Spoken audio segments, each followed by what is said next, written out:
Good evening, everyone, and welcome to another VLGA Connect LGIU Global Executive Live panel. This evening on the very important and topical issue of affordable and sustainable housing. We're very pleased to have panelists with us from the UK and from Australia, and guests in our audience from around the world, and many more who've registered who will be watching this on delay at some future point in time. My name is Chris Eddy. It's my pleasure to welcome you and be your host for today's session. Can I firstly acknowledge on behalf of the VLGA and LGIU the traditional owners of country and recognise their continuing connection to land, waters and community. We pay our respects to the traditional owners, their elders, past, present and future, and to their cultures. I am coming to you from the land of the Wadawurrung people of the Kulin Nation. Wherever you're joining us from, please feel free to use the chat function to recognise the owners, traditional owners of country where you are today, this evening or this morning, whatever the case may be. I'll tell you a bit about our panel and our topic very shortly. But firstly, I'd like to welcome Jonathan Carr-West, who's the CEO of LGIU, to say a few words of welcome. Hello, Jonathan. Thank you, Chris. Hello. Good morning, good evening. Warm welcome to all of our LGIU members and all of the VLGA team and members who are on the call.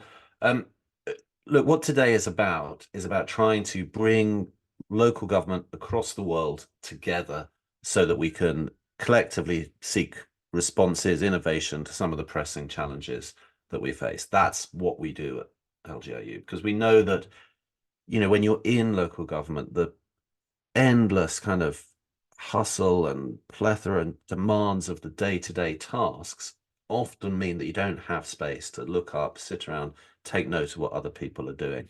And yet that's so important, because we need to make sure that we're connected, that we're informed, that we're listening and learning from colleagues around the world. So these events are one of the ways in which we try and create that space. And we're delighted, as always, to be doing that in partnership with VLGA. Today we're talking about an issue that's really urgent for many of us, one that calls for innovation, that calls for collaboration across different sectors, across different parts of local government. And what we want to do today, or what we hope we'll do today, is from the practitioners and experts we're hearing from is to gather real actionable insight, things that you can take away and apply and learn from. And I think the only other thing that I would say is that, just as we get into the discussion today, is just remember that it's not just about buildings. It's not just about constructing buildings. We're talking about cultivating communities. We're talking about promoting social cohesion. We're talking about a whole host of issues, how we tackle a whole host of issues, from climate change to disengagement with democracy. So all of that comes back to people having a place to call home, a place to live, a place that they can engage in, invest in, and contribute to.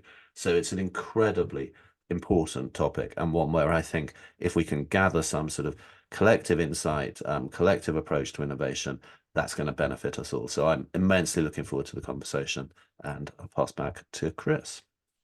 Thank you, Jonathan, for those words of welcome. And we, of course, echo those sentiments as well. Now, I'd like to say hello to my co-host for this evening's session. It's Catherine Arndt, the CEO of the Victorian Local Governance Association. Hello, Catherine. Hello, Chris, and thank you. Good evening and good morning, wherever our audience members might be at the moment. And thank you, Jonathan. That was an excellent summation of the purpose and the aim of the topic that we're discussing tonight. It's great to be here for another session with some global thought leaders on this particular topic, and with so many in the audience from around the world, as Chris indicated. I would like to acknowledge all elected representatives in the room and give a special welcome to the VLGA members who may be with us, and also the LGIU members who might be here tonight and this morning. It's a pleasure, as Jonathan said, to be hosting these quarterly live panels with LGIU, and hopefully you've attended some in the past, but may be able to do so in the future. Before we begin, I'll just tell you a little bit about the VLGA. For those who don't know, we support councils and councillors to deliver great outcomes for their communities through high performance and good governance. We're member-run and non-partisan. So we aim to do this by providing practical advice, direct support, training, professional development, events such as these, networks and resources to members. And we also carry out research, policy analysis and advocacy on behalf of local councils. We're the leading voice for local councils in Victoria and offer our members the opportunity to realise their leadership potential and increase their impact. It's a very important year this year in Victoria. We have local government elections coming up later in the year, and I think I saw somewhere that there might have been some local government elections in the UK as well. But leading into the Victorian local government elections, we'll be partnering with councils to engage with their community leaders and provide them with the tools to stand for local government. We feel that by providing information, resources and education about the business of local government to prospective councillors, we give and assist councils in attracting and supporting high calibre, ethical candidates who are ready to represent and serve their communities. Our training modules are developed using in-depth knowledge of council operations and community leadership and development, and are tailored to meet the specific needs and respond to issues within council's particular municipality. Now, for those of you in the room who are in Victoria who might be interested and you would like a copy of that prospectus, please reach out and we'd be happy to help. So tonight, or this morning, throughout the course of the session, please feel free to add any questions that you might have in the Q&A box, and we'll endeavour to get through them at the end of the presentation. Depending on how much time we have, we may not, of course, be able to get through all of them, but hopefully we can. This webinar is being recorded and will be made available to all of those who've registered to attend. Now, enough from me, and let's get started. Thanks, Chris. Back to you. Thank you very much, Catherine. All I'll add to that is the chat window is there as well. Please use that for any comments you want to make to other attendees or to let us know of any issues. But as Catherine said, the Q&A box for any questions you'd like to be put to the panel on our topic this evening. Now, let me introduce you to our panellists, and we are delighted and privileged to have with us people who know this topic back to front from corners of the globe this evening. Dr. Grace Vickers will be up in a moment. Grace is the chair of Solace Scotland and the chief executive of Midlothian Council, which is the fastest growing local authority in Scotland. Rushda Halith is the General Manager of Community and City Services at the City of Melbourne and has over 15 years' experience working across not-for-profit, international development and local government sectors. Robert Burns, the Chief Executive of Monaghan County Council in Ireland since September of last year, and prior to that, Director of Housing and Community Development at Fingal County Council. And last but not least, Diwa Hopkins, a senior economist with the Regional Australia Institute, has worked as an economist for more than a decade, focusing on Australia's residential construction sector and housing markets. So please give a big silent clap and welcome to our panellists this evening, and let's get into the discussion on affordable and sustainable housing. First up tonight, we're going to have a chat with Dr. Grace Vickers, the Chief Executive of Midlothian Council in Scotland. It's the fastest growing municipality in that country, as I said, and Grace also chairs Solace Scotland. If you're wondering what that is, it's the leading membership network for public sector and local government professionals. Dr. Vickers or Grace, good evening or good morning to you and welcome. And we'll just check that your microphone needs to come off mute there, Grace. Can you hear me now, Robert? There we go. Terrific. Great. Thank you. Thank you very much, Grace. Now, welcome, and please perhaps start by telling us a little bit about Midlothian. Where are you situated in Scotland? What's it like on the ground there? So we're in the south east of Scotland. We border the city of Edinburgh to the south. People might know us from the Da Vinci Code. We have Roslin Chapel there, and we're known also for life sciences. So we have world-class life sciences there linked to the city of Edinburgh and also the University of Edinburgh's Easterbush campus. We used to be a mining county, and now we have grown into the fastest growing local authority in Scotland. And we also, through our Edinburgh and South East of Scotland City Deal region, aim to be the data capital of Europe. So all things data and digital are our vision for the future. You mentioned, Chris, also that we were the fastest growing local authority in Scotland in your introduction. So I wondered if it'd be useful just to show you a couple of slides, Yes. which shows really the map of Scotland and also what we're grappling with in terms of population growth and decline at the same time within a relatively small country.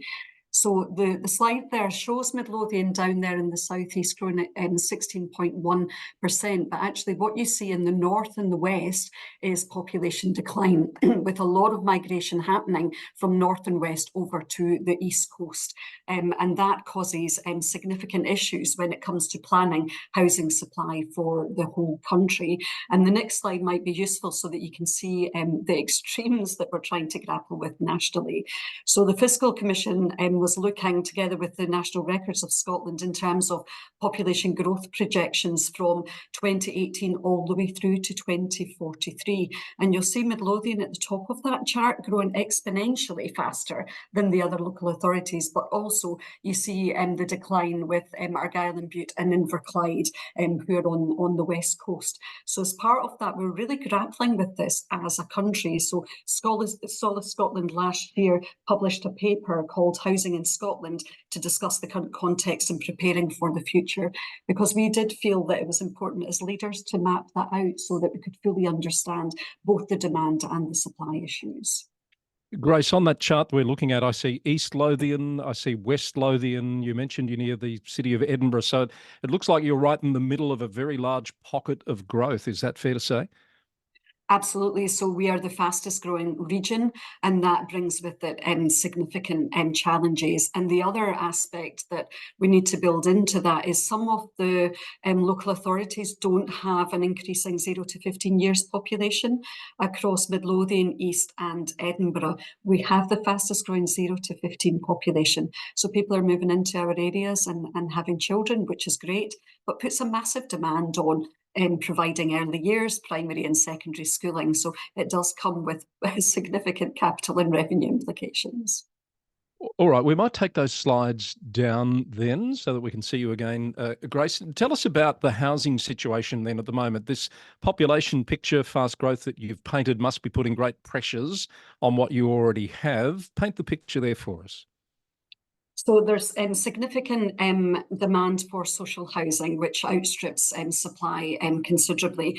So as part of our paper on housing in Scotland, we felt that it was important to look at demand, supply, also barriers to the supply chain and the wider strategic issues. And then we came up with some recommendations. So as part of the demand, what we're experiencing is not just from local population, but obviously Scotland and the UK have been part of major resettlement schemes.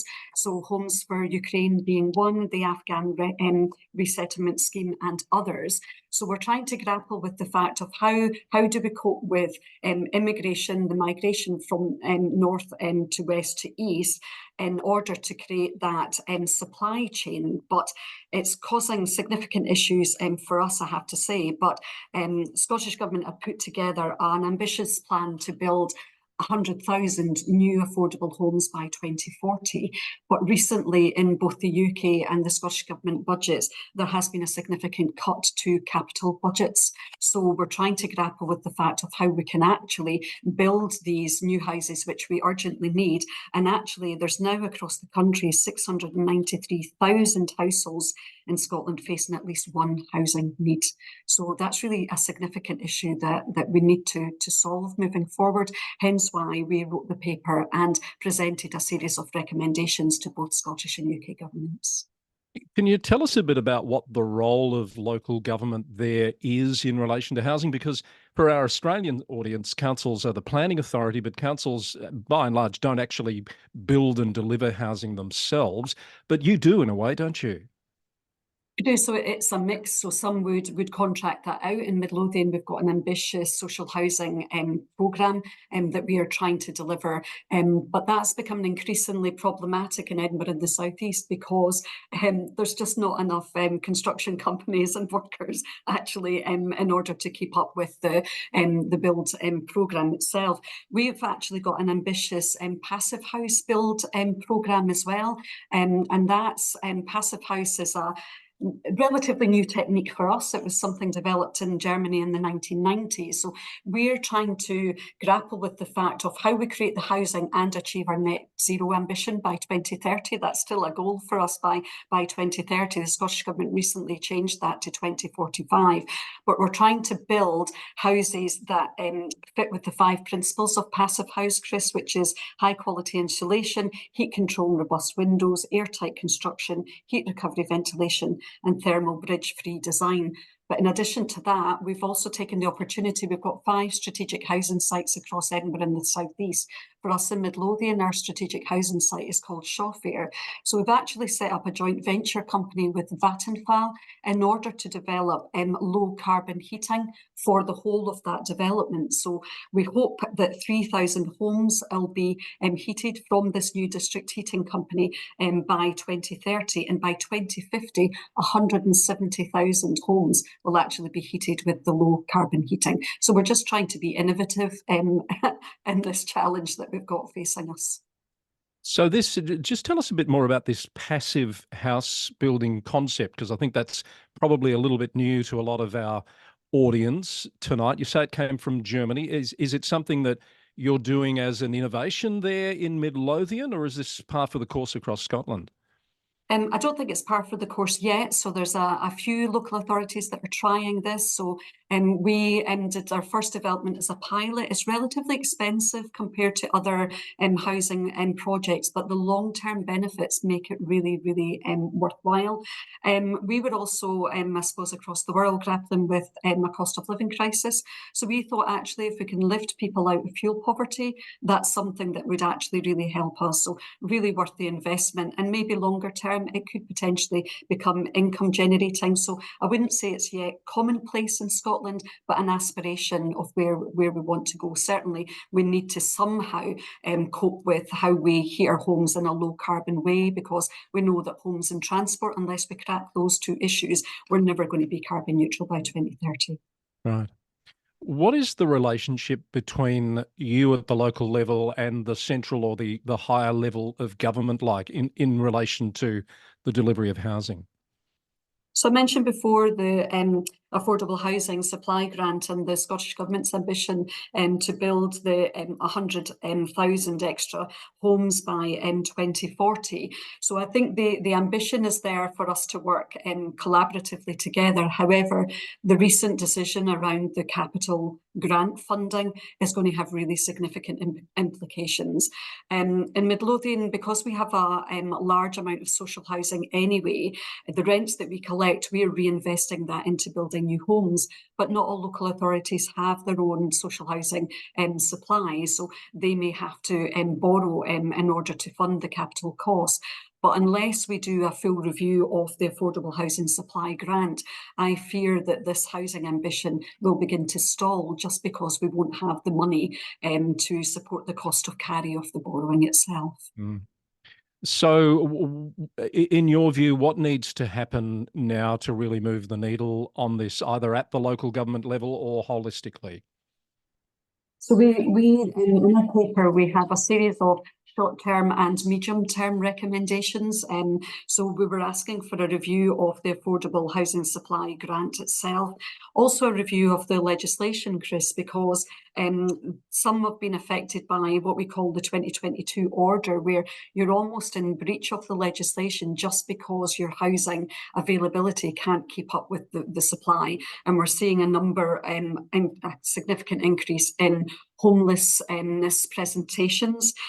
We also would like to see an expanded acquisitions programme. So you'll see that a number of town centres maybe have vacant shop premises Could we as local authorities step into that space to redevelop those for essential housing? A renewal of private rented sector strategy, we've asked for that, and also a revision of the investment capacity in social housing. So these are some of the, I suppose, our top 5, but really a national policy for low-income households is something we've put into the medium-term pot. But also we need to find a more joined up approach of how we do that collectively from private builders, social housing associations, local government, Scottish and UK governments.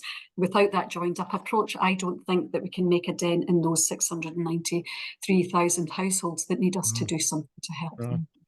Perhaps one last question, Grace, before we move on to our next speaker. Are other local authorities looking at what you're doing there in Midlothian, particularly around the passive house build?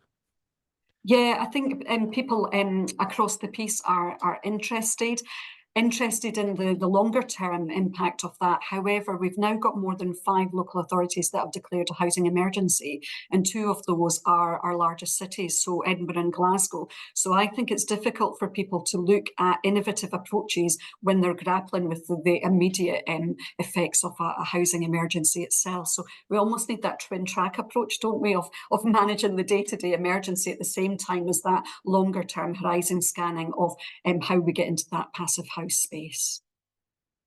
Thank you, Grace. We'll give you a break. I think a lot of what you were saying was resonating, judging by the nodding of heads with our other panelists, and we'll get some other perspectives now. Let's move on to Rushda Halith, who is General Manager of Community and City Services at the City of Melbourne. Rushda is working closely on that city's housing strategy, which is one of the priorities for the council. Rushda, the City of Melbourne has some quite unique issues, doesn't it, when it comes to housing? Can you tell us a bit about those and the work that's being done in that space? And firstly, good evening and welcome. Thanks so much, Chris, and thank you for the opportunity. And so fascinating to hear from Grace around some of the work that they're doing in Midlothian as well. It's an interesting time in Australia.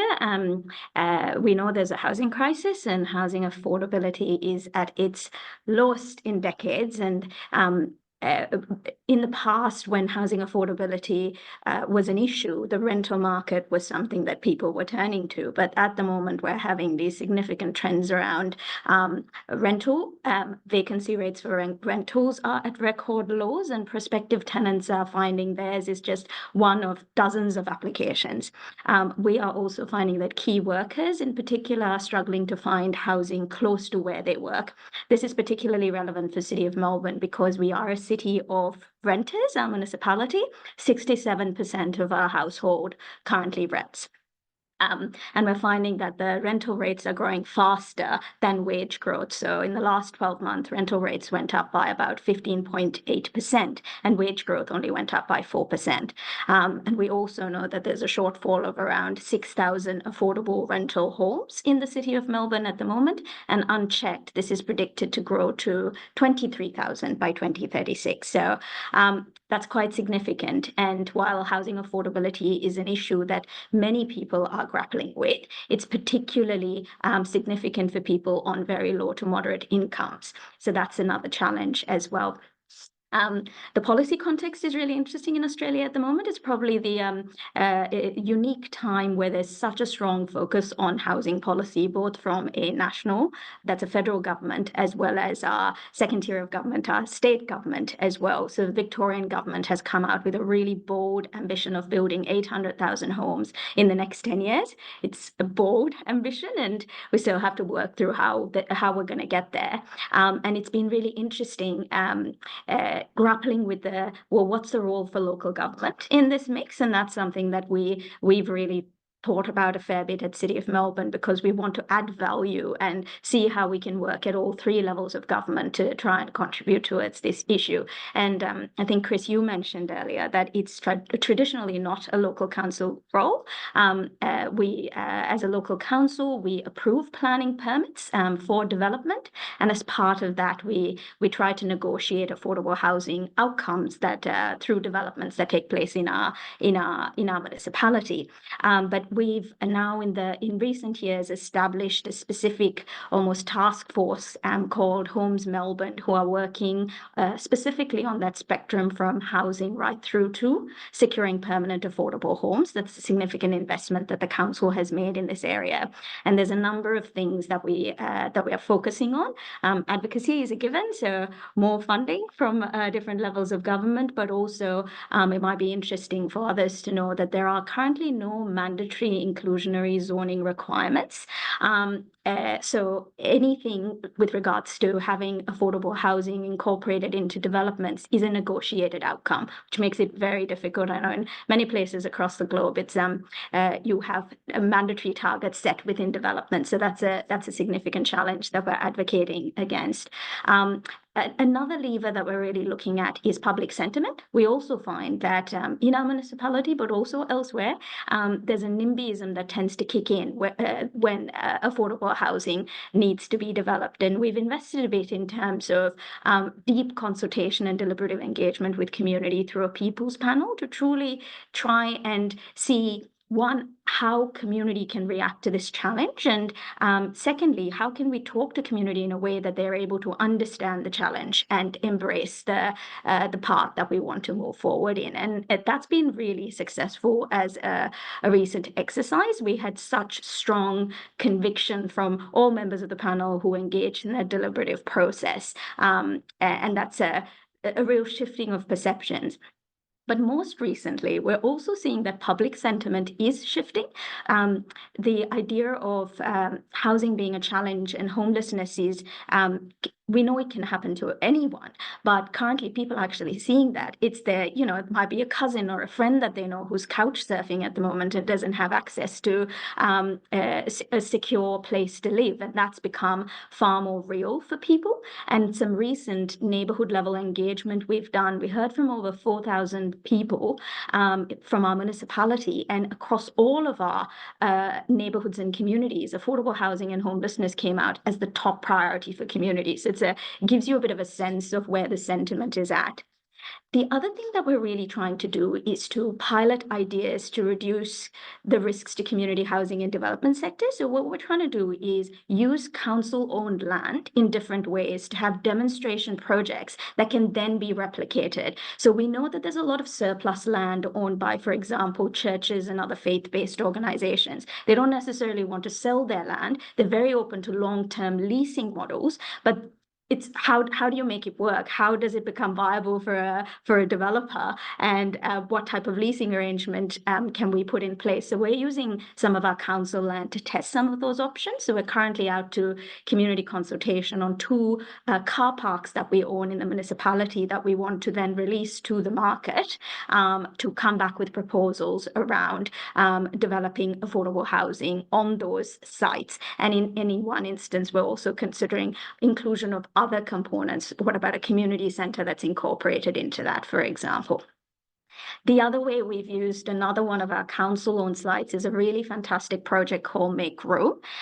It's a project in the heart of Melbourne CBD, and it's focused on transitional accommodation for people experiencing rough sleeping or chronic homelessness. And it's a unique partnership approach because it's a City of Melbourne owned building. It's valued at $12 million. And then we have a registered community housing provider who is then refurbishing and converting that building into 50 studio apartments for people experiencing homelessness. And it's been a significant partnership because approximately 60 to 70% of the funding for that project has come from the state government, as well as significant contributions from the philanthropy sector. So it's been a really unique way of pulling together multi-sector partnerships to be able to deliver on this project. And it also tries to achieve some of our sustainability goals because it's instead of developing new housing, it's about retrofitting housing as well. And the way it will work is it's people accessing that project will have, and the housing have access to 12 months of transitional housing, and there's support and wraparound services wrapped around it so that they're then in a position to be moved into more permanent forms of housing. There's a women's only floor. There's a lot of cultural considerations, given that First Nations peoples are significantly overrepresented. Social enterprise. It's a really unique project that will be live in August of this year, which is going to be pretty exciting. The other thing that I just wanted to call out is we also look at what are some gaps in policy. So one of the challenges that we've identified is we talk a lot about housing for key workers or essential workers. And even though the words key worker and essential workers are used quite a bit in policy, it's not well defined. And that's a challenge because, especially after COVID, when you think key worker, you think doctors and nurses, and it's not necessarily tied to income levels, which is where we are really keen for it to be, because what we're finding is the lack of a definition has meant that it's being interpreted in different ways, and housing is not reaching the people who need it the most. You might find rental reductions being negotiated with developers when affordable housing is negotiated for developments in the city, but the rental reduction doesn't really impact on someone who can't afford, even if the rental price comes down by 25%, that still is out of the range of affordability for people who really need it. So we've done a comprehensive piece of work to really unpack what a definition can be that's been socialized with the development sector as well as state and federal government to get some buy-in on a consistent definition. We've just had council approve the final version of that we're about to commence rolling it out. And I might just end by saying another key focus for us is being a facilitator between the development sector and even the community housing sector, and then state government sort of objectives and some of the pathways they've created. We're finding that there's a role to help facilitate and navigate that system so that we're all pulling in the same direction. And that's something we're testing out to see if that's a role that council can play, almost as a translator between some of these sectors.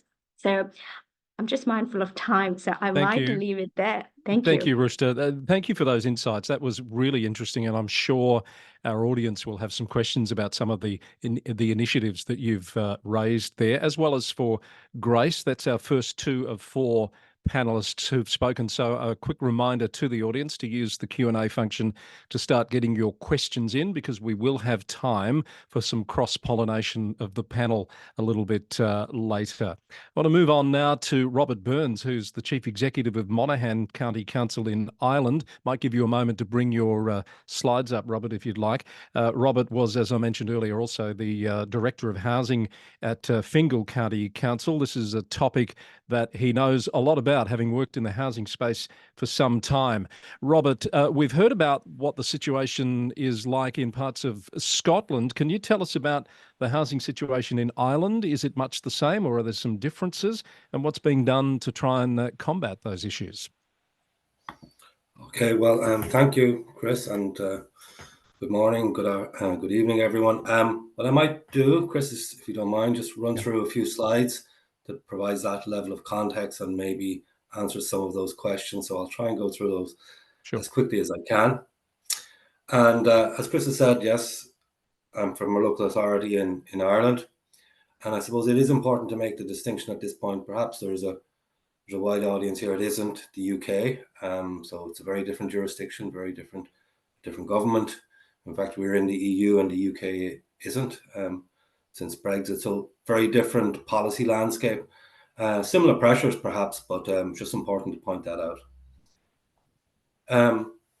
So I'm sure most of you are familiar, at least, with a map of Ireland. Well, that dark green shape there is where Monaghan County Council is. So it is very close to what is the border with Northern Ireland, which is part of the UK, but it is part of 31 local authorities within the Republic of Ireland. And quite a diverse county, 65,000 people, not very highly populated. It's more rural based with 5 large towns, Our population has grown in the last 5 years by about 7%, but in some parts grown even further. Strong agricultural base, very strong in agriculture, manufacturing, food, renewable energy, and we have, I suppose, a range of pressures that others might be experiencing as well. In terms of housing, local authorities in Ireland have a responsibility in terms of providing housing. We are also classed as what's called a housing authority, but we're also the planning authorities. We're responsible for the long-term forward planning of within the county, and also planning and development control in terms of dealing with applications. So we have a dual role as well as other roles in terms of transportation, environment, and so on. That's just some pictures or photos of different parts of the county. You might need to move those, Robert, sorry, just to jump in. We're not seeing your slides move on. We're still on the first slide there. Okay, it's moving with me, so I'm not sure what's going on. There we go. That's it. Yeah, okay, I might just leave it at that screen then. And okay, so just in terms of pressures, there's a range of pressures. I just selected 5 here. Population growth. Ireland's population is growing quite significantly. We are now at over 5 million people, the first time since the middle of the 19th century, and the trauma and the impact of the Great Hunger. We have population growing within Monaghan, and it's very much a feature of Ireland, quite a young population as well. It's expected our population will grow to 6 million by 2050. Economic growth is very much a feature of our society in Ireland, very steady, sometimes dramatic economic growth, and that's likely to continue. Again, a pressure on housing involving bringing more people into the country to support economic growth, increasing wages, putting pressure on rents and on property prices. The national politics and policy, this is a long discussion. You could spend all morning on it, but it is a challenge because for housing policy, it is actually decided at a central government level in Ireland and not locally or regionally. And so it is a sort of one size fits all, and that is a challenge for different local authorities with different pressures and different needs. And it is changing. And as you can imagine, with pressure in terms of immigration, people fleeing from war and oppression, and dealing with refugees, that is creating quite a significant political pressure within Ireland. I suppose the 2 key drivers, key pressures for me are around climate change. Irish government is committed to a net zero by 2050, 51% reduction in emissions by 2030, and that has massive implications. And I guess the most existential threat we face around housing is actually the shortage of skills, suitable skills. In various, depending on various jurisdictions, you use different types of trades and methods, but here a lot of concrete and block work. And those wet trades, those trades that involve people going training for whatever number of years, developing up those skills, that's people are getting involved in that less and less. And that's creating pressure in terms of the availability of the workforce and in terms of getting work done, and also in terms of capacity for contractors. And for me, that's one of the main drivers for one of the things I will focus on today, which is modern methods of construction.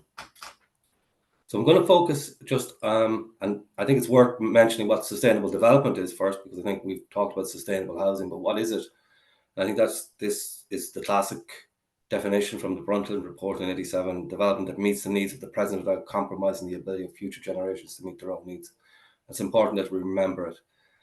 And for me, that really drives the whole concept of plan-led development, and planning, from what I would say, is the whole to the part. And I might just demonstrate this here quite quickly.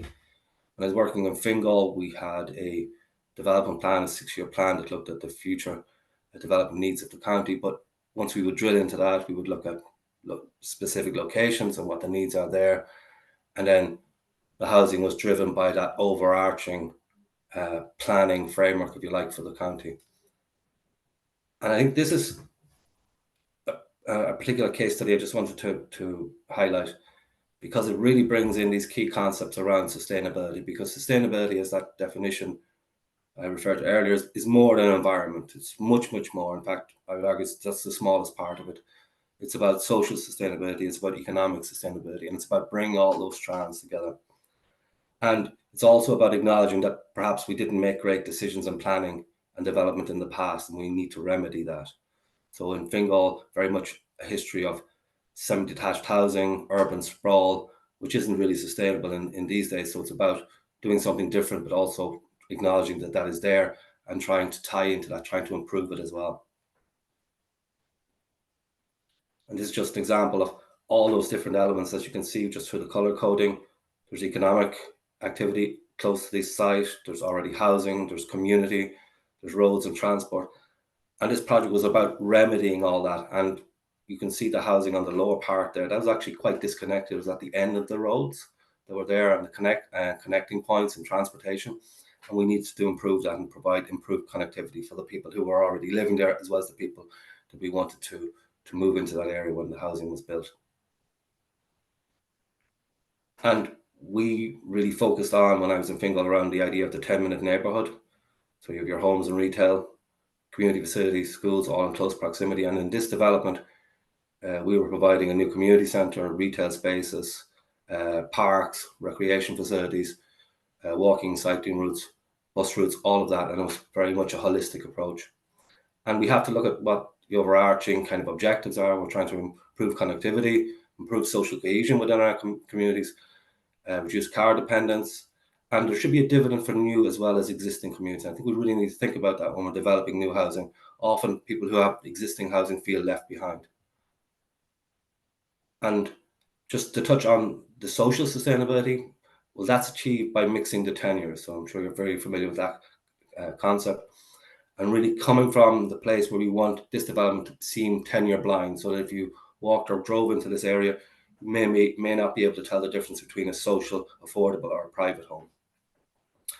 And so the split here was 60% affordable housing to 40% social. And so local authorities in Ireland have a responsibility as well to deliver social and affordable homes. The first phase of that was 300 homes, and the second phase will be 700. So I guess that project shows the possibilities. It shows the use of public lands. It shows that we can provide a mix of tenures. It shows that local authorities can deliver and help solve these really intractable problems around the provision of housing. And it can be done at pace, and ensuring that we are looking after the communities. We're providing sustainable communities as well as sustainable homes. Because when people talk about sustainable housing, I often think they're thinking in a very narrow sense around the energy rating of the building. It's much, much more than that. It's about cutting down the need for car trips in the first place. It's about building homes that are closer to where families are, so they can provide that support network where children are growing up, or where people need to go out to work. So there's much more at stake here than just that narrow idea of environmental sustainability. And I suppose the next case study I'll just touch on, is around modern methods of construction. This term may be something different in wherever you are in your jurisdiction, but it's essentially those concepts around modular construction, volumetric construction, accelerate delivery of some form, and off-site construction, so that you're using factory-based conditions to accelerate the completion of housing or portions of the housing off-site, and then bringing it and assembling it in some way on-site. So this is a development we completed in a part of Monaghan, 26 two-story and three-story, four-bedroom homes. We completed in 2020, and largely the units, each house consisted of 6 volumetric modules. They were made off-site, brought onto site, and all of this work was completed within 9 months, which is a pretty impressive schedule of delivery. And the only thing that needed to be done on site was actually putting the units together and doing the external black work and render and roof covering. You can see there, you wouldn't know that it was modular housing or that it was offsite construction was used. It looks like any typical housing, at least in Ireland. So that's important. It's not seen as something at lower grade. And I guess the other really important part of that was that all the finishings were done in the factory environment. So they came ready to go. They were put together so that the kitchens, the bathrooms, and all of that was fitted out before it came on site. And that really helped the acceleration of delivery. And that's something we're really encouraging in Monaghan County Council. So we feel we have a lot of work to do to bring architects up to speed in terms of the use of modern methods of construction, not just on standard sites, greenfield sites, but infill sites, regeneration sites. We really look to promote engagement between the designers and the various manufacturers. And we're really looking to see, well, even in projects we did previously, could we have done them differently? Could we have used MMC and then use that going forward? And I suppose importantly, in terms of procurement and contract delivery in Ireland, we're using design and build forms of contract. And I know that type of contract it would be pretty common across most jurisdictions, but it is our default contract. And the reason we use it is because it usually results in a shorter schedule, better quality, but the main reason is it promotes innovation. It brings in the private sector involvement at an early stage, and it really stitches in that requirement for modern methods of construction. And we're home to some of the largest modular suppliers, modern methods of construction companies in Ireland, here in Monaghan. There is a link to an article if these slides are shared that I wrote on this whole idea of building sustainable communities. I completed that last year when I was working in Fingal, and maybe you can read through that in your time. It is behind the paywall, I have to say, but I think the team here may be able to circulate another version of it. So thanks for indulging me on that, Chris. Just a whistle-stop tour of some of the things that we're involved in, and maybe points to some solutions that could be used perhaps in other jurisdictions. Thank you very much, Robert. And I have had a read of that article. It's well worth your time. It's not a huge time investment to read those insights. I noticed that the 15-minute concept comes up in your article, Robert, and you talked about the 10-minute neighbourhood in your presentation. Have you had to deal with any of the conspiracy theorist pushback against that concept where you are? Not really, no. I think we're mostly rational people here in Ireland. Not indulging too much in the conspiracy theories, but it is there. I think what you need to do with that is to engage with people in a meaningful way, start your engagement around projects very early on, explain the benefits, deal with concerns. And the selling point is, that idea that families can stay closer to where they already are living, or where the wider family are, is really important. And we would have taken and we still do take our climate change obligations and climate action obligations really seriously. And so we thought that this was an essential part of doing that. Plus, we're trying to put more, if you can promote sustainable transport use, you actually generally get better densities, improved density, so you can put more housing in. So you can locate along public transport routes, generally the housing densities increase, so we can get more people to live in those areas. So there's a lot of merits to promoting that idea, and really it's just about people living closer to the communities where they grow up, and hoping that you can achieve that. Thank you, Robert. I'm sure some of the councillors in the audience welcome those insights on how to deal with some of those issues that pop up from time to time. We'll come back to you, no doubt, with some questions when we get into audience Q&A shortly. But we have one more speaker to hear from. I'm delighted to welcome now Diwa Hopkins, a senior economist with the Regional Australia Institute. The organisation held a regional housing summit earlier this year, and I'm keen to hear Diwa talk about some of the outcomes from that. Diwa, welcome to our panel this evening. Thanks so much, Chris. Thanks for having me. It's really interesting to get the international perspective. Good to have you here. We also thought it was important to get a regional perspective too, because we often hear about the city-centric sort of problem with the housing, don't we? Can you tell us a bit about the Regional Australia Institute and what's your role in the space of housing? Yeah, sure. So the Institute, broadly speaking, we are about empowering regions to thrive, and through our research in, social and economic development. So we have a sort of a core program of public interest research, and then from that, a bunch of other education and activation activities take place in and around that. But yeah, researching, what it is to empower regions to thrive is the core of our purpose, I suppose. And so my role at the Institute, I'm senior economist there, and my background is in housing. I was looking at housing prior to joining the Institute. And housing in the regions has just, there's been this building pressure in regional housing markets.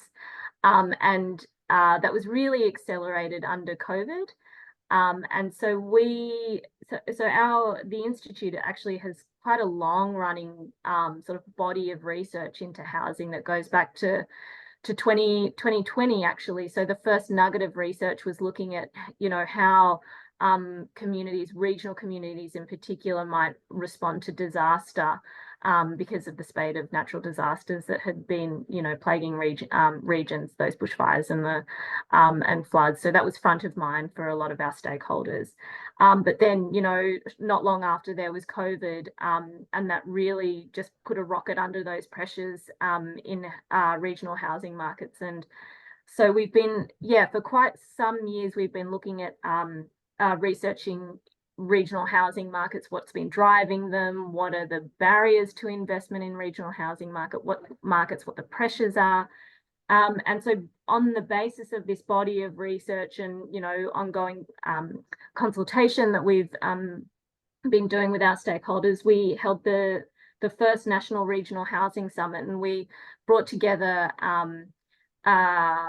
peak body partners. So we conducted this summit alongside the Master Builders Australia, the Real Estate Institute, and also ALGA were participants as well, to focus really on regional housing markets, because what our research has shown to us is that what drives regional markets is different not only from metropolitan markets, but also there's a lot of diversity within regional Australia. So we've got research that shows that you know, we've pinned it down to sort of 6 particular types of markets. You can sort of classify regional markets down to these 6 particular types. And this was a key outcome from our housing summit, that, you know, what participants really wanted to get across to policymakers, to industry, was that we can't, in the policy space, we need to have place-based approaches. We can't have sort of one-size-fits-all policy approaches to housing, because what might work and what might be beneficial in one area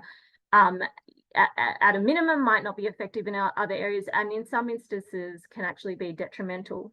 But just to go to the details of, you know, those outcomes and those recommendations that came out of our summit, the number one recommendation, number one issue, was that regional housing needs to develop its rental housing. So regional housing markets are really, their rental stocks are really thin and they're small. And so it was really interesting to me that Rushda pointed out in the City of Melbourne, 67% of households there are renters. So you can pretty much flip that for regions.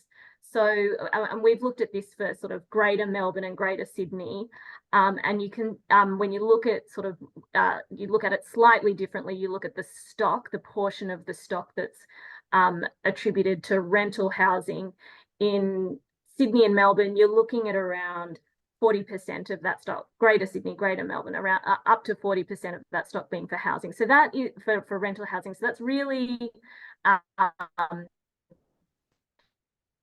you know, that's a deep and well-developed rental market.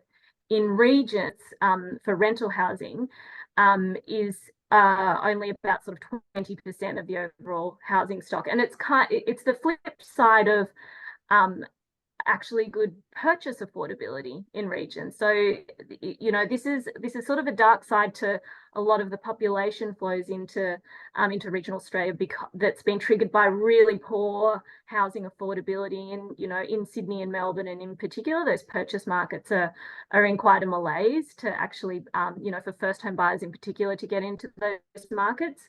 Regions, it's more affordable, but the flip side of that is, you know, thin rental markets. And so what we're seeing is, you know, those pressures on regional rental markets flowing through to the most vulnerable. And a lot of our stakeholder feedback is telling us that they're seeing the emergence of homelessness in regions which previously had struck this sort of even balance of being low cost, low income kind of communities, where people actually were out of housing stress because of that balance. Well, that's been utterly disrupted by COVID. So that was the number one thing that came out of our summit, was these rental markets, rental housing, right through to social and affordable housing, that needs to be developed. Number two, what we need to see in regions is that there needs to be that pipeline of development ready land. You know, and you could say this goes for, you know, housing markets across, you know, irrespective of whether you're in regions or in metropolitan areas. But what's really critical for regions is that funding for critical enabling infrastructure. So that doesn't happen. The market doesn't provide that in the same way that you get in these, you know, in big metropolitan markets. You're not getting those, you know, housing estates being brought online in the same way that you, in the way that happens in capital cities. And another key thing to that is, you know, in and around that sort of critical enabling infrastructure is the appropriate planning, you know, planning and sequencing of that infrastructure. And councils, and, you know, I'm sure a lot of people here online and yourselves, you know, fellow panelists will also get a sense that, you know, councils need actual planners. So that skills shortage that is really holding up a lot of that housing supply, it goes through to the, you know, the planning council side of things where, and especially in regions, there's just not that, there's not that skill set. It's in a real critical shortage, and we just, you know, we need planners. That was a really crucial finding that came out of the summit. And then finally, the third key sort of policy recommendation was for regions, they really need to see, you know, significant additional supply, but that supply also needs to be diverse. We need to see that non-detached townhouse, higher density product being brought online. You know, a lot of people will, in the Australian context, they think about a move to the regions, a sea change or a tree change involving, you know, acreage and space. But actually, in a lot of these regional towns, what the shortfall of housing is in that medium density product, because actually what we're finding is that there are cohorts, there are demographics of people who are where that housing is most appropriate. So you might get young professionals who are sort of cycling in and out of these regional areas, and, you know, they don't want a big house and yard to maintain. On the other sort of end of the demographic spectrum, you've got sort of aging people who also are looking to sort of age within place, but, you know, outside of their sort of, you know, large family home, I suppose. And, you know, the issue becomes pointed when those people want to sort of move out and there's not that stock available. So yeah, you know, those were the three key points in and around a need for these measures to be done, and those outcomes that we're sort of seeking, they need to be done in a place-based way. So to wrap up the summit. So Diwa, that paints a picture of the problem, particularly across regional areas. What do you do with that now? Where are the solutions? Who's got the solutions? And what does your organisation do with the information you gathered at the summit? Yeah. So, I mean, I think Rushda mentioned this as well, that we're at a really interesting time in terms of housing policy here in Australia, in that there's just a focus that I've not seen across all levels of government. You know, we're seeing the whole policy architecture nationally, federally being changed. There's, you know, the establishment of the Housing Australia Future Fund. So that's been really encouraging to see that there's that devoted fund focused on social and affordable housing. And going back to that rental point that I made about that need being really acute in regions, you know, obviously we'd like to see that the funds in that being directed into regions. That, you know, there's a whole bunch of other stuff that needs to happen in line with that. For example, you know, that fund's about sort of activating the community housing sector. But unfortunately, we've seen that the community housing sector has a pretty limited footprint in regions. So there's not that capacity there. So that really, you know, that sector really needs to be activated and sort of, just enlarged in regional areas. What we're also seeing, I mean, councils, you know, we've engaged a lot with councils to see exactly what they're doing, how to address this. And we're seeing a lot of innovations, particularly, you know, at the smaller end, where at least here in Australia, you know, Chris, as you mentioned, that councils typically aren't developers. They do the planning, but they're not generally doing it. They're not housing authorities. save for some of the small remote councils where they actually do quite a lot. They're sort of, everyone goes to council to, you know, in these small remote communities for solutions. And we're seeing some really interesting work done in these small councils. I think there's an example in Western Victoria where it goes to this issue of key worker housing, actually, and that, you know, there were pressures there in terms of their rental market in Moynshire, whereby there was just an outright lack of availability in rental housing, and businesses were finding this to be a real handbrake on their opportunity to expand. So council took it upon themselves to develop a housing project spread across a number of towns to create a project that was a scale that they could take to market, to take to a builder and a developer, to say, look, we have businesses here that will want to rent out this housing for their particular workers, and we as council might also be interested to use this for our own council work, to house our own staff. So yeah, they created a project that was of a scale. They partnered with a community housing provider as that sort of intermediary kind of property management role, and to bring about this project. So that's a really unique example that I think other councils are starting to come online in terms of, look, we have this need that sort of, it goes to key workers, it might go to council workers, but we just need to house our, house people in our areas. And so councils are going down that path of actually doing the development themselves. A great example, Diwa, and we're going to have to pause there because time's getting away. But I'm glad you brought up the Moyne example, and some of the audience will be familiar because we have covered that on a previous panel, and there's also, I think, some VLGA Connect episodes on that subject. So if people want to find out more about that very unique and innovative project, they could head to the VLGA Connect YouTube channel. Diwa, we'll come back to you in Q&A, hopefully in a moment, for some more of your insights. But we do want to make sure we have time for audience questions, and we've got about 15 minutes left in our time slot, give or take. And this is where Catherine comes in to help with moderating this next part of the session. Catherine, how's the Q&A looking?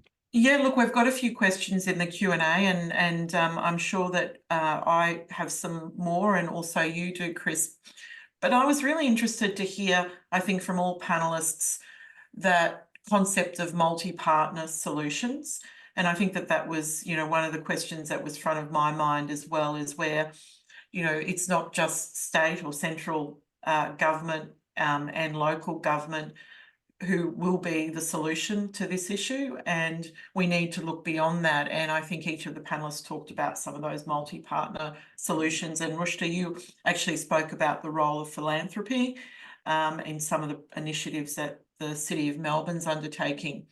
I was also really interested in that concept of, what's the role of council when it comes to influencing policy? And again, City of Melbourne talked a lot about that. And I'll be interested to see that report that you said is being tabled at council or about to come out, and to see the response to that from the state government. And also, what's the role, and this I guess is a question for all the panelists, of what is the role of council to coordinate, to do that coordination role that Rushda mentioned was missing between all of the parties. But before, I guess, I'll leave that there for you to ponder. I will go to the Q&A, and there's a couple of questions in there. Claire Moore has asked the question about how do you ensure that housing remains affordable in perpetuity? That's when I need you, Chris. And it doesn't pass on into the private sector. So I'll throw that open to all of you. Any of the panelists like to provide some thoughts on that?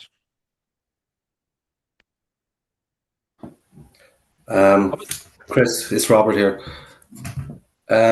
Yes, within Ireland, there are checks and balances on that. Where local authorities provide the affordable housing, there's a 10-year clawback mechanism, so that if you do buy that at the discounted rate, could be up to about 25% below market price, that if you try to sell that within the 10 years, there's essentially a profit share mechanism where that comes back to the local authority as well, or to the state. And that's, I suppose, an attempt to at least keep the affordable housing with the people who need it, and make sure that it's not flipped. The other tenure is cost rental, and there's also checks and balances around that it's only open to certain people who have meet the requirements, and that remains either with the housing association and their ownership, or with the local authority, and they are then precluded from passing that on. So I think the real check here is that the state, or a voluntary or charitable organisation providing the housing, is probably the real bulwark against ensuring that affordable housing doesn't pass out into the private sector, particularly in areas that may become gentrified or where the property prices are increasing. That would be a concern. Thanks, Robert. You're getting some thumbs up from the audience there. I wonder whether Grace has any insights from her part of the world on that question. So, Chris, similar to Ireland, we're actually buying back properties that were former council homes. We're buying those back to keep those as part of our housing stock. And I think Robert's point, particularly around Edinburgh in the southeast, the cost of rent is enormous and far outstrips what a lot of people can now afford. So I think we certainly feel we're duty bound to be buying back that stock and making it affordable for people to remain in our region. Yes, and I wonder whether the question, Catherine, has come from some experience on that subject. I'm not sure where Claire is from, but I notice Claire has another question as well. She does. Thanks, Chris. How do you ensure that land is affordable to developers and investors who are building affordable accommodation, which is built to higher standards and is kept as a social investment? And you just talked a little bit about that concept, Grace. Care to add anything to that, Grace? I think for us, certainly in our own area, we're trying to build our own housing on the land that we currently own. We're beginning to run out of land, so we are supportive, obviously, of private developers on the land that they actually own, but trying to increase the social housing stock on that land, I think, is important for us. And affordable housing is also not terribly affordable in the southeast of Scotland, so that's a concern for us, but we're certainly using our own land that we own to build our own housing stock. Diwa, is that an issue that came up at all in your summit, about once you do deliver the affordable housing, about keeping it in that space for a longer period of time? To be honest, Chris, no, it didn't, but I think it goes to this very point that regions generally have tended to be more affordable. So it's not that, you know, that issue of affordability is only just becoming an issue for regions. So yeah, I think this is something that regions will have to grapple with. And I think the internet is playing trouble with us. There we go. You're back, Diwa. Am I back? Yeah, oh, okay. we missed the second half of your thought, I think. Yeah, I think that the main point that I was going to say is that, you know, this goes to the disruption that's happened to regional housing markets in and around COVID. And I suppose for regions, you know, this discussion is instructive, and the experience of cities is instructive in terms of that process of gentrification and how you can ensure that affordable stock is hung on to despite sort of changes that might be happening in and around neighbourhoods being gentrified. Okay. I see we've got a couple more questions, Catherine. I might have just asked the panelists to just throw a hand up if they want to jump in on the question. Rushda, did you want to say something about what we were just talking about? Yes. Throw to me, Chris. But yes, I just wanted to say that this is a challenge. At the moment, what we're seeing in Australia is that, and I mentioned examples of councils using their own land to incentivize developers to work with us and partner for different outcomes. Similarly, state government recently, through their housing statement, the Victorian government announced 45 sites that they are putting up across the state for development, which will include a mandatory component of a bit disappointing 10% of affordable housing when you're giving up surplus land that is state-owned, but that seems to be one of the factors, or one of the ways that we're trying to factor in that affordability for developers. The other thing that we're seeing a lot is innovative funding models. So our superannuation industry is starting to get involved and thinking about how long-term investments that happen through superannuation, which is sort of our pension fund equivalent, can be used, because there's a lot of people who want to invest in social outcomes, and can that be a mechanism for funding as well? So it's an interesting one, because currently affordability for developments is very much reliant on subsidies by state and federal government. So there are some of these other little innovations on the rise. Thanks, Rushda. Catherine? And Chris, I think, just on the back of that conversation, Peter Mogridge has a question in here.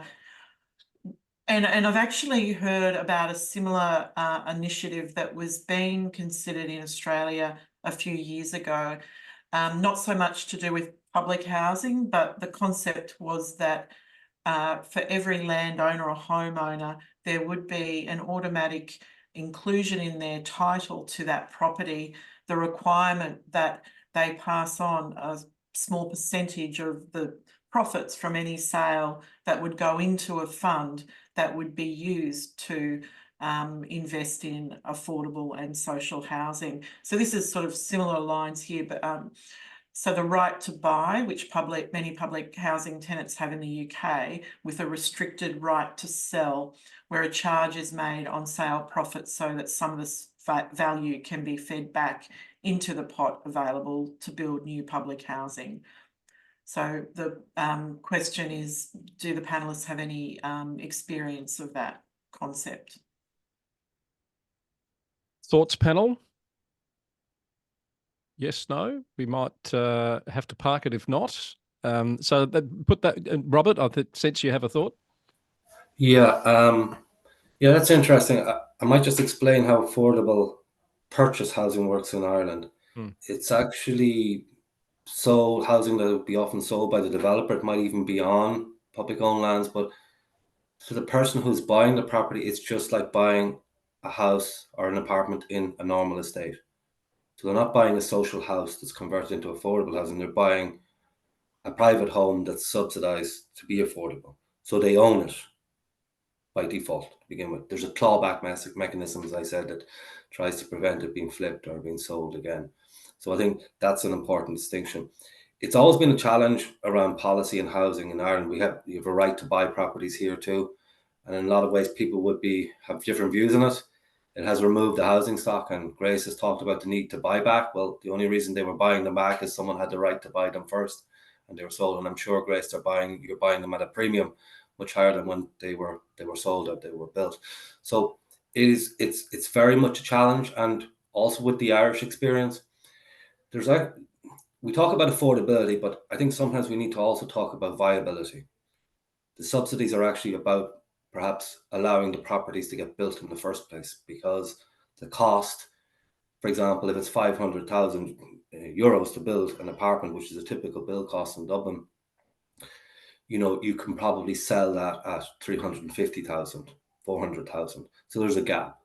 And often that affordability fund is put in place to bridge the viability gap to allow it to be built in the first place. So you have a number of different issues. And I think as some speakers talked about their regions in Australia, well, I would be the equivalent of the regions in Ireland, a smaller country. But in the rural areas, we don't really have an affordability issue at all. But we have a viability one, because it still costs much the same to build that house in Monaghan as in Dublin, but the market prices are much lower, so developers aren't acting. So there's a lot of nuances around affordability and viability, and the two are often interrelated. Thanks for that, Robert. I'll go to this question now about the removal of red tape for developers who want to build housing, particularly in rural regional locations. And the audience member here is saying that currently in their region, the council's making it too difficult for developers, and many developments have been put on the back burner due to council's barriers. Any advice or thoughts on that? Who'd like to tackle that one, Diwa? I feel I've got the, you know, the region there right in Yes. my hand. So, yeah, I mean, I suppose this really goes to, I suppose, our early research into regional housing markets, where we really identified these 6 different types of markets. And I'm imagining that where that resistance is coming from is probably a council in a sort of high growth, high amenity place, you know, maybe a Byron Shire, or, you know, where there is that sort of community resistance to just sort of put a bit of a break to make sure that, you know, if growth is happening, it's happening in a sustainable way, and, you know, communities can retain what makes their places special. And I mean, I suppose that sort of goes to the nub of it. But, you know, in terms of the research that we're doing, we're also getting lots of examples where councils are kind of, you know, pulling their hair out because of this issue, you know, that Robert talked about. You know, oftentimes in regional areas, in different regional markets, there's an issue with viability. So, and it, you know, it comes down to sort of the land values, and, you know, the cost of construction is often much greater than what is typically being sold in on the general market. And this is fascinating research, that this is a really structural problem that happens the world over. So, you know, we've got that example in Ireland. You know, it's really interesting in Nordic areas, they refer to these markets as frozen markets. But it's the same issue. So, you know, cost to construct is much greater than the value of the housing stock that is traded in the local market. And in those situations, we do see examples of councils taking novel approaches to try and sort of unstick that situation and get more housing supply on. Okay, you're breaking up there, Diwa, but thank you. We've got scale to be able to bring about, you know, it might be council housing, and you know what? Oh my, am I back online? You are back, yes. Oh, okay. I'm actually in the middle of Sydney, so I can't sort of point to regional connectivity issues here. Anyway. That's all right. It was a very eloquent answer. We got most of it, I think. Yeah. Thank you, Diwa. Did any of the other panelists want to add to that before we perhaps go to a last question? Going once, going twice? Yes, Rushda? I might just say that one of the things that some of the regional councils and even metropolitan councils in Melbourne that are further away from the central city are grappling with is the pace of growth in terms of housing versus supporting infrastructure. So whether that's community infrastructure, transport infrastructure, the accompanying pieces to creating communities, and them not happening at the same scale. The state government here, the Victorian government, has created some accelerated pathways for planning developments that skip local councils now, that can go straight through to state to try and unblock some of those challenges that they're seeing. So there's that option on the table, depending on how much of affordable housing is being considered as part of developments. And the other thing, state is coming down pretty hard on local councils. There was some recent potential policy introductions being floated around councils being penalised for holding up development. So some interesting changes in Victoria. Yes, I wasn't sure if we'd go there tonight, Rushda, but the numbers show that nearly half of all the applications, or the applications that councils approved last year, are yet to actually start development because the problem's happening at the developer and the building side, not at the council side. We've got 17,000 approvals from last year that haven't been developed. So it's a very real problem. So I think there might be instances where there might be true blocks potentially at specific council locations across the country, across the state. Not aware of that data, but there's very much an issue at the developer end as well. But it does go to the problem that the more the government talks about it being councils not doing enough, the less people actually understand what the problem really is. Yes. And there's but anyway, land banking that happens there. Yes. I'm gonna stop too. Yeah, and stop me getting on my soapbox. Catherine, we've got one last question, I think. Oh, well, look, this is an issue we could get on our soapbox about. I mean, Infrastructure Victoria has written numerous reports and submissions to government on that issue of, you know, the delay in essential infrastructure and connected infrastructure being in place to even allow for, therefore, these housing developments to, you know, happen and also happen in a way that you create healthy communities. Anyway, we'll leave that there. We've got time for one last question. And that is, what are your thoughts on a housing first approach to tackle homelessness? Have you employed this in your organisation, and what were the challenges and outcomes if you have? Thoughts, panel? No one's keen. Chris, Grace. I might jump in there. So we have a housing first approach in Midlothian, and it's something that we believe very strongly in, and we've also just recently updated our housing allocation policy. So for us, ensuring that people who have experienced homelessness, who have other social or other issues, making sure that they just have a safe home to live in can absolutely transform their lives. So that's something that we really prioritise. Do we have enough homes for everybody that needs them? No, but we do endeavour to take a housing first approach wherever possible. And of course, Rushda, you've talked about an example that's really tipping the needle there. Did you want to add anything before we wrap up?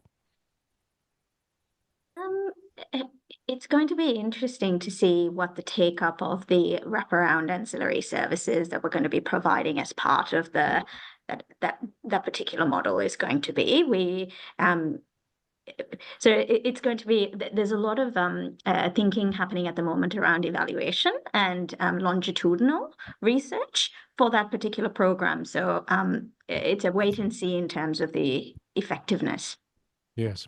I feel like we could do a whole panel on homelessness itself and a lot of the initiatives that are out there. I think it was the City of Los Angeles has just created a whole department of homelessness to really try and tackle that problem.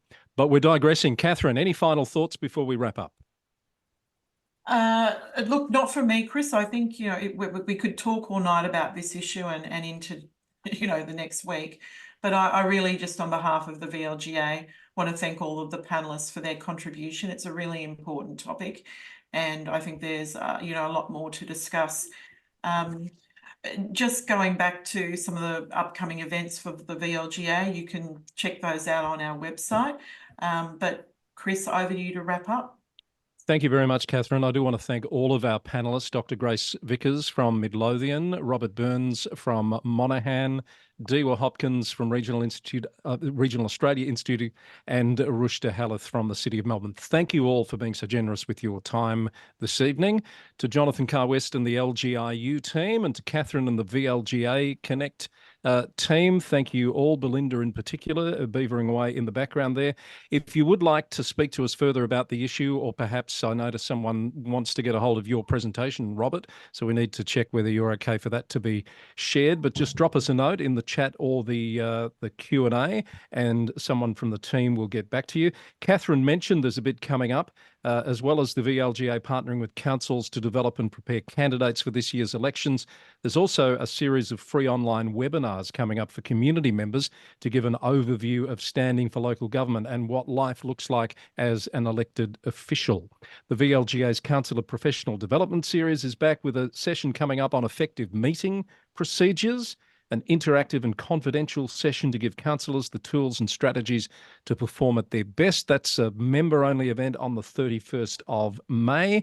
As always, head to the VLGA website, the events page there, to find out more about these sessions and more that are coming up. A plug too for the Local Government News Roundup podcast, which is brought to you by the VLGA to keep you up to date on things that are happening right across the local government sector.